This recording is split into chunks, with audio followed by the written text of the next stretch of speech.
Is self-mastery an enemy of freedom, or is it a necessary means of achieving it? Why do we find ourselves in conflict with our own desires? Is it dangerous to be too strict or too lax about dealing with our impulses? And if so, how can we find a healthy balance between self-discipline and repression? All of that and more in today's video.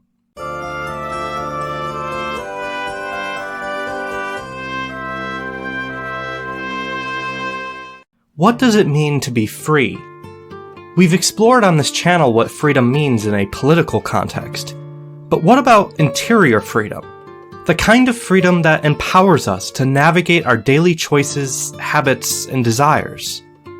Imagine someone. Let's call him Marcus. He's a father, a partner, and a professional.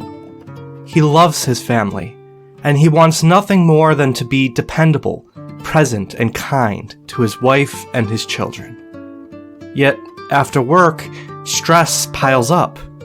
His old college friends encourage him to grab a bottle in the city like the good old days to let off steam. After all, isn't it unhealthy to repress his desires? Marcus obliges, feeling momentarily free from the weight of familial responsibility. Yet as he gives in to his desires, enjoying a rush of pleasure, he nevertheless finds that his stress does not go away. Every night he comes home, he keeps feeling the same restlessness, the same desire for impulsive release.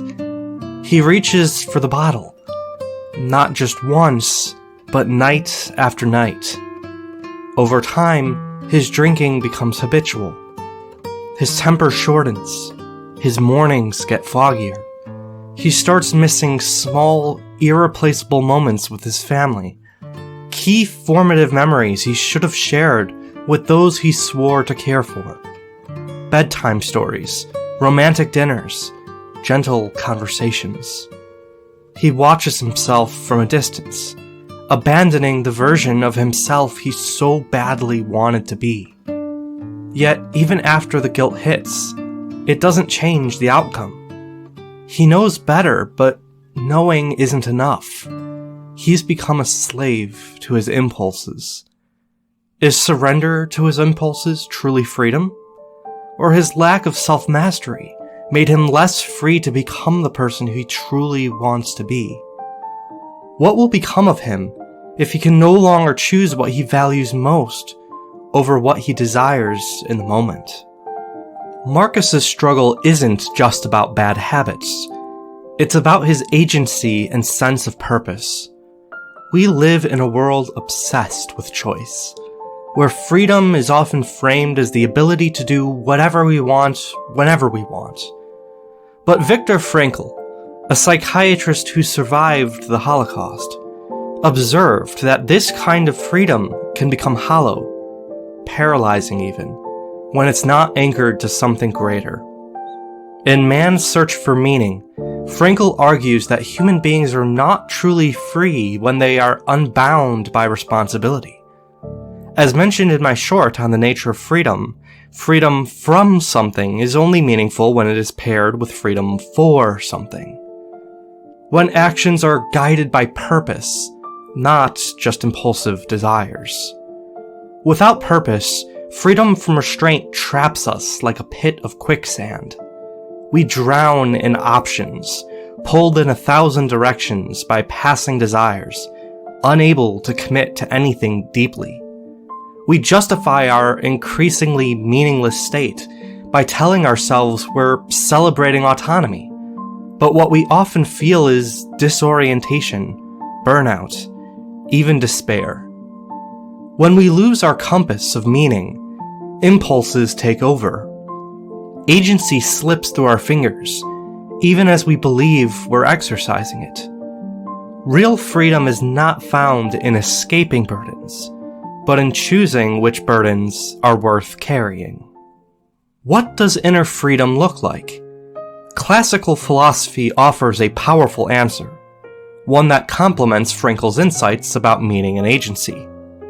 According to Aristotle, the extent to which a person lives a fulfilling life depends on their ability to act in accordance with their nature, True happiness, or Eudaimonia, doesn't come from aimless indulgence, but from cultivating the kind of habits that help us live rationally and virtuously. Self-mastery, the capacity to govern our desires so that we act in line with what reason identifies as good for us, is not about repression. It's about redirecting our passions in service of our deeper values. As Aristotle writes in the Nicomachean Ethics, it is only when desire is subjected to reason that we become free from the tyranny of our impulses and move towards a flourishing life. Plato echoes this idea in the Republic, where he argues that a person acts justly only when reason rules over appetite. When reason loses control and base desires take over, a person becomes a slave to passion, lacking the prudence needed for consistent and wise action. The result is not freedom, but enslavement to fleeting urges. Such a person lives a restless, miserable life, pulled in every direction. How then do we bring appetite under the governance of reason? Epictetus, the Stoic philosopher, offers a compelling answer. We must train the will with the same dedication that athletes train their bodies. Freedom, for Epictetus, begins with discipline, an ongoing commitment to cultivating virtue. No man is free, he writes, who is not master of himself. Why is virtue specifically the key? As the medieval philosopher Aquinas expands, virtue is nothing but the proper ordering of one's nature. Temperance moderates attraction to pleasures and keeps desire within the bounds of reason, while fortitude enables endurance of difficulty for the sake of the good. It's true that we don't always have virtuous habits established. Aquinas acknowledges an important transitional state: continence, the ability to resist passion even before our desires are fully aligned with reason. In this way, even before virtue becomes second nature, we can still begin to unshackle our will from the habits that limit our moral freedom, by choosing what is good, even when it's hard. The classical philosophical conviction that virtue and rational self-governance are essential to flourishing is echoed in contemporary psychological research on happiness and well-being. Roy Baumeister, for example, in his work on willpower, found that people with higher self-discipline tend to be not only more successful, but also happier and less anxious. Why? According to Martin Seligman's Authentic Happiness, well-being is built not on the pursuit of pleasure alone, but on the development of character strengths, like self-control, perseverance, and purpose. It's not indulgence then, but self-regulation that leads to lasting satisfaction. Jonathan Haidt offers a similar observation in The Happiness Hypothesis, wherein he compares the human mind to a rider guiding an elephant, reason steering emotion. While it's true that a rider can't control an elephant by forcing it to ignore its nature, such repression results in the elephant rebelling and possibly hurting the rider. The rider can nevertheless train the elephant to be properly steered. When our desires run wild, we feel fragmented and out of control, acting recklessly. When our desires are properly trained and integrated through habit and reflection, however, we experience a deeper coherence between who we are, what we value, and how we live. In this way, psychology affirms what the ancients already knew: that freedom, peace, and happiness are not found in living without limits, but embracing limits that align our desires with what truly matters. Of course, in today's cultural climate, calls for discipline can sound suspicious, like echoes of socially imposed shame, hurtful repression, or outdated absolutist moralism. But discipline isn't about punishing ourselves for having desires. It's about caring enough to train those desires towards what will actually fulfill us. It's about protecting the version of ourselves we're proud of, the version that keeps promises, shows up for others, and lives with purpose. Like any other conversation about virtue, we need to stop thinking of discipline as the enemy of joy and start recognizing it as the architecture that makes joy sustainable.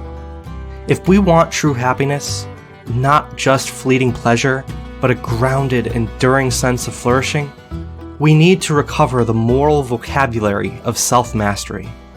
Without it, we're not truly choosing our lives. We're just reacting to an endless stream of aimless indulgence in fleeting pleasures. The more we build the muscles of self-governance, the more capable we become of pursuing meaning, building love, and becoming whole. Discipline, in this light, isn't self-denial. It's self-respect. And it's time we, as individuals and as a culture, reclaim it. What do you think? Is self-mastery necessary for true happiness? I'd love to hear your thoughts in the comments below. If you like this video, don't forget to subscribe and hit that bell so you can be notified when new videos are released. Also be sure to like this video so that YouTube recommends it to others. If you would like to support this channel for as little as $1 a month, you can also become a supporter on Patreon. Links in the description of this video. We are not defined by our impulses, but by what we choose to cultivate in their midst. Discipline isn't about being perfect. It's about staying on the path even when it's hard. Wherever you are in your journey, don't give up on the version of yourself you're becoming. Every act of self-mastery is a quiet act of liberation that frees us to become the best version of ourselves. I look forward to growing together in virtue alongside you.